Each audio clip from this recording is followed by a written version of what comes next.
Аяғыңыздан жағымсыз иіс шығып ұялып жүрсіз бе? Уайымдамаңыз, бүгін сол иістен оңай құтылу жолдарын айтатын боламын. Иіс неден пайда болады? Аяқ өте көп қимыл қозғалыстан терлейді. Мысалы, күн сайын аяғыңнан тік тұрып қызмет етсең, немесе күні бойы жаяу жүрсең, табаныңдағы бұлшықеттер қызу жұмыс істейді, қызады, салқындау үшін терлейді. Негізі тердің 98% су, ал суда иіс жоқ. Қалған 2% тұз, микроэлементтер, қышқылдар, гормондар. Ал оларда да иіс болмайды. Сонда аяқтағы иіс қайдан шығады? Ол тері мен киімде болатын бактериялардың кесірінен пайда болады. Аяқ терлеген сайын бактериялардың көбеюіне қолайлы жағдай туады. Бактерия көбейсе, иіс те аңқи түседі. Сірке суы ваннасы. Қалай қолдану керек? 1 литр суға 2-1 стакан алма сірке суын қосып, аяқты 15-20 минут салып отыру. Сірке суы бактерияны өлтіреді, тердің иісін бейтараптандырады. Ас содасы. Жылы суға 1 ас қасық сода қосып, 15-20 минут аяқты салып отыру. Әсері: сода бактерияға қарсы әсер етеді, тердің қышқылдығын төмендетеді. Лавр жапырағы. 10 лавр жапырағын қайнатып, суытып, аяқты салып отыру. Хош иісті береді. Теңіз тұзы. 1 литр суға 1 ас қасық теңіз тұзын қосып, аяқты салып отыру. Терді азайтады, антисептикалық қасиеті бар. Сутек асқын тотығы. Перекис водорода. 2-1 қатынасын сумен араластырып, аяқты сүрту. Бактерия мен иісті жояды. Эфир майлары.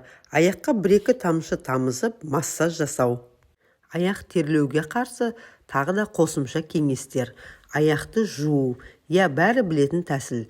Бірақ аяқтағы иістен құтылу үшін оны аз дегенде күніне 1 рет жуу керек. Тіпті үйден шықпасаңыз да, аяғыңыз таза болса да, сумен ғана емес, сабынмен жуу. Сосын таза сүлгімен құрғатып сүрту керек. Ылғал бактерияның мекені. Кепкен соң аяққа арналған тальк немесе иіске қарсы аэрозоль сеуіп қойыңыз. Олардың антибактериалды қасиеті бар. Бактериядан құтылсаңыз, иіс те кетеді. Шұлықты жиі ауыстыру. Аяқ терлеген сайын шұлықты ауыстырып отыру керек. Сонда ылғал аз болады. Шұлық алғанда оның таза мақтадан болғанын ескеріңіз. Олар синтетикаға қарағанда тез тозады, 1-2 жуған соң өңі кетеді. Есесіне аяғыңыз аз терлейтін болады. Аяқ киімді дұрыс таңдау. Ол таза былғарыдан болғаны жөн. Әрине, қазір ондай аяқ киімдер қымбат тұрады, бірақ жасанды теріден жасалған бірнеше аяқ киімнің орнына сапалы біреуін алсаңыз, иіс мәселесін шешер едіңіз. Аяқ киімді желдетіп тұру. Үйге келген соң туфлидің ішін бірінші ылғал шүберекпен, кейін құрғақ шүберекпен сүртіп, бауын, сырмасын ашып қою керек. Мүмкіндік болса, аяқ киімді 2-3 күн осы күйінде қалдырған жөн. Сонда иіс те кете түседі. Аяқ киімді батареяда кептіргеннен көрі, ішіне қағаз толтырып қойған тиімді. Ол барлық ылғалды сорып алады. Сонымен бірге аяқ киім кептіруге арналған арнайы құралдарды қолданыңыз. Видеоны соңына дейін көргеніңізге рахмет. Қайсы кеңесіміз сізге көбірек көмектесті?